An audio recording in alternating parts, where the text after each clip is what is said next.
سلام. رسیپی امروز یه رسیپی ساده است. با اینکه خیلی راحت درست میشه و کار زیادی نداره، ولی بسیار کاربردی. اگه کارمند هستین و از سر کار میایین و وقت ندارین، اگر مجرد هستین و نمیدونین چه غذایی درست کنید، اگر مهمون دارین میخواین یه غذای خوشمزه درست کنین که همه دوست داشته باشن، اگر تولد دارین، دوره همی دارین، برای همه اینا این غذا کاربرد داره و این غذا غذایی نیست به جز کشک بادمجون. به جز کسایی که به بادمجون حساسیت دارن، فکر کنم اکثر آدما این غذا رو دوست داشته باشن. حالا درسته یه سریا با سیر، بدون سیر، پیاز داغ کمتر، نعنا داغ بیشتر، این تفاوت‌ها وجود داره، ولی اکثر آدما کشک بادمجون رو دوست دارن و یه غذاییه که وقتی درست میکنی خیالت راحته که بقیه دوست دارن. پس بریم و ببینیم چه چیزایی لازم داره و اینو به ساده ترین مدل درست کنیم. مواد لازمش بادمجون، پیاز، نعنا، گردو، نمک، فلفل زردچوبه، کشک و روغنه. خب تو اولین مرحله تابمون رو میذاریم روی حرارت. خوب این غذا اینه که از اول تا آخر همه توی یه تابه میتونین کار رو انجام بدین. میتونین تو همین تابه اول بادمجونا رو سرخ کنین و بعد بیاین ادامه کار رو تو همون تابه و تو همون روغنی که بادمجون رو باهاش سرخ کردین ادامه بدین. یا اینکه نه، اگه بادمجون سرخ کرده توی فریزرتون دارین یا بسته‌بندی آماده خریدین، یه تابه بردارین و توش روغن بریزین، پیاز رو تفتش بدین.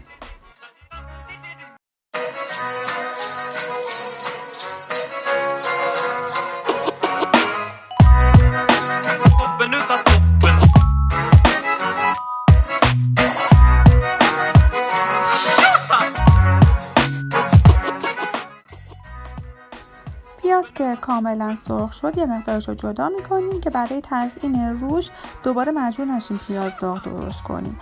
بعد میایم نعنا خشکمون رو داخل همون پیاز داغ میریزیم.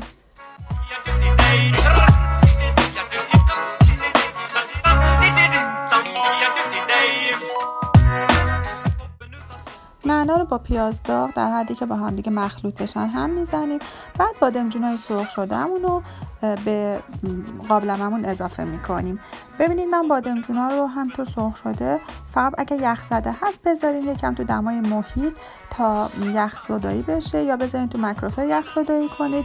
بعد همون آبش هم میتونین بریزین توی تابتون. بادمجونا رو میریزین توی تابه، زردچوبه هم بهش اضافه میکنین، نمک و فلفل هم میزنید. فقط نمک خیلی کم بزنید به خاطر اینکه ما قراره بهش کشک رو اضافه کنیم. کشکمون رو با آب جوش مخلوط میکنیم. میتونیم بزنید رو حرارت یه غل بخوره، یا اینکه با قاشق اونقدر هم بزنید تا یه دست بشه. یه مقدار از کشک رقیق شده‌مون رو برای تزیین نگه می‌داریم و بقیه‌اش رو می‌ریزیم روی بادمجونا، یکم مخلوط می‌کنیم تا کاملا بره بین تمام بادمجونا. با قاشق و چنگالمون یکم اینا رو ریش ریش می‌کنیم بادمجونمون رو تا یکم باز بشه و کلا مواد همه با هم دیگه ترکیب بشن. بعد اگه از این گوشت‌کوب چوبیا دارید، با اون گوشت‌کوب‌ها یکم مواد فشار میدیم تا کاملا له بشن و یه دست بشه. اگر گوشت‌کوب ندارین با ته لیوان این کار رو انجام بدین.